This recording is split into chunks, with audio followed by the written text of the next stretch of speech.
Warriors, you got Dylan here on another music reaction video. Tonight's music reaction request comes to me from Raphael Ryan, whose comment / request came in when I reacted to the Drive-By Truckers about a year ago. He suggested that I react to Jason Isbell. I believe he was the lead singer of the Drive-By Truckers, and he thought that I would enjoy his solo work. So Raphael suggested that I react to his song Live Oak. This is the 7th track off of his 4th studio album, Southeastern, that just so happens to be produced by Jason's friend and touring companion, Ryan Adams, not to be confused with Bryan Adams. Released in 2013, Southeastern would be ranked at number 458 on Rolling Stone's 500 Greatest Albums of All Time list in 2020. According to songmeanings.com, Live Oak is about sobriety and its perceived impact on others, which I would imagine is quite relatable. I know I reacted to the Drive-By Truckers once, and I considered them a rock band. And when I looked them up the first time, I'm pretty sure they were considered an American rock band. I'm going to assume that Jason, on his own as a solo artist, I guess he's part rock and maybe country as well. I wasn't able to get a good grasp of what his genre is as a solo artist, but it doesn't matter. I think I like the Drive-By Truckers, and if Raphael thinks that I'll like Jason on his own, I'm just gonna put my trust into that and go ahead and react to his song Live Oak. There's a man who walks beside me, he is who I used to be, and I wonder if she sees him and confuses him with me. And I wonder who she's pining for on nights I'm not around. Could it be the man who did the things I'm living down?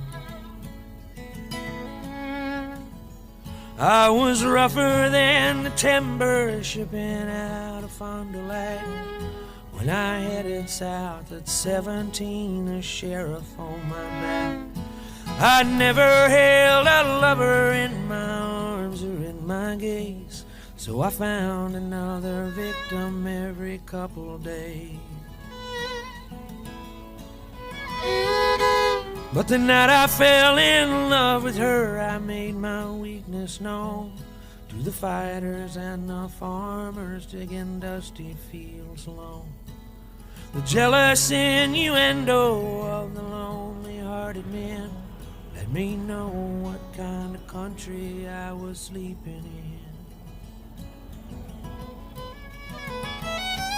Well, you couldn't stay alone or on the plains before the war. When my neighbors took to slighting me, I had to ask what for.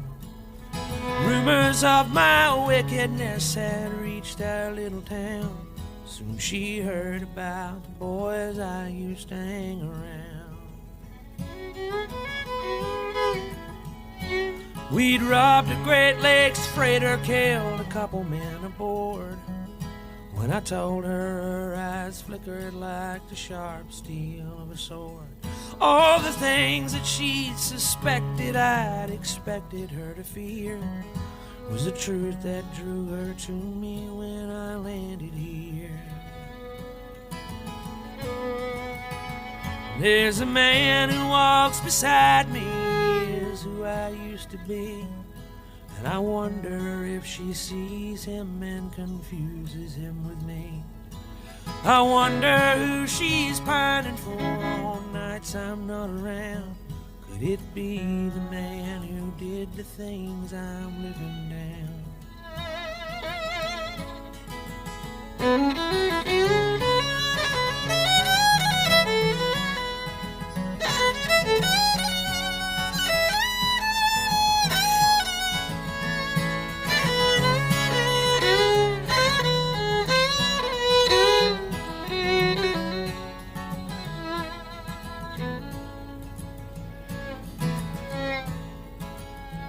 Well, I carved her cross from live oak and her box from short-leaf pine, and buried her so deep she touched the water table line.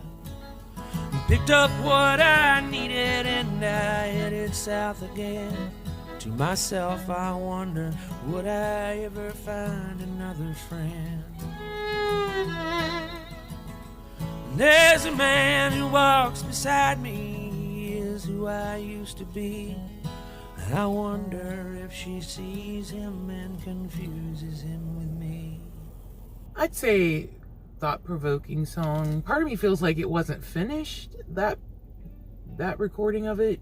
It looked like it was for a radio station or some sort of streaming thing. I don't know Jason's full story. I don't know what he got into and how far he got into it before he decided to change his life around. I understand that the lady that was playing the violin is his wife, Amanda Shires, and I honestly don't know if she was in a group herself and when she met him and when they got together and got married. I know that they are married and they have a child, at least I think just one. From the stuff that I was kind of reading about, you know, because I do a little bit of research, just a little, not a lot. He apparently changed his life around once he was going to get married and he got older, and you know, like most people do, generally people, you know, do their thing in their 20s or whatever, maybe even into their 30s, maybe even into their 40s, who knows. And there's a moment of clarity that happens that people realize, oh, okay, I need to like switch something around so that I can do better. And I'm guessing that's what this song is about. Jason's point of clarity, whenever that was. And I also understand that it's about his, like I said earlier, his perception of how others,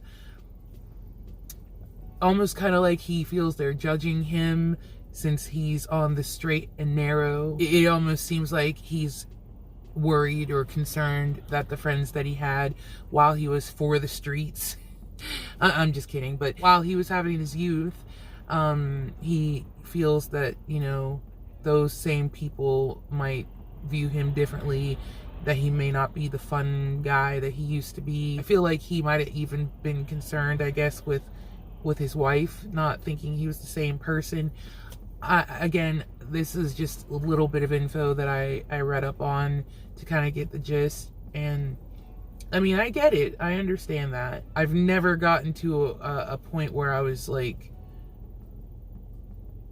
overdoing it with any type of substance. Believe me, I have my fun, and I've had my fun. I kind of slowed it down, but I've never overdone it to a point where I had to like, oh, I gotta just be sober now and not touch anything. And you know what?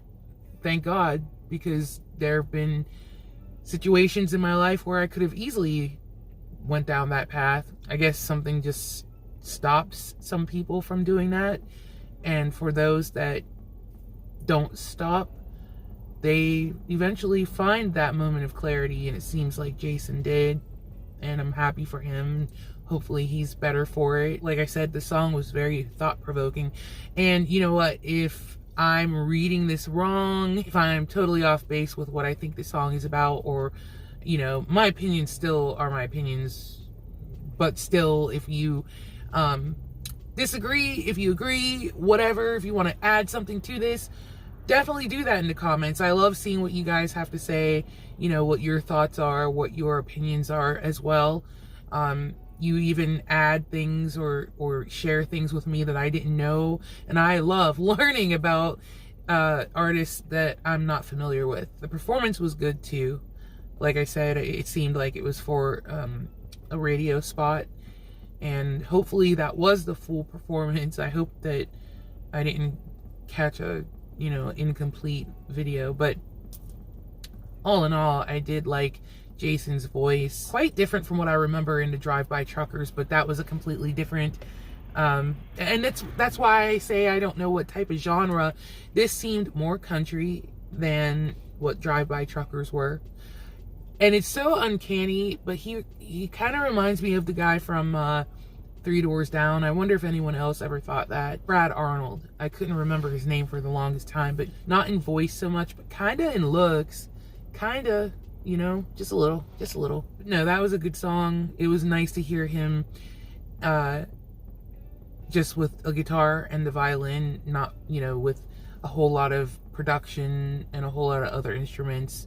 I just got to hear what he sounds like, so I enjoyed that. Thank you so much, Raphael, for suggesting this. I know it's been a long time since you did, but still, I'm happy I came across that, and I'm glad I got to do it. I hope you guys enjoyed that reaction. If you did, please give me a thumbs up. And if you're new to my channel, I hope that there's something on here that will make you want to subscribe. Thank you so much for taking time out and joining me on this music reaction video. And I can't wait to see you in the next one. Bye!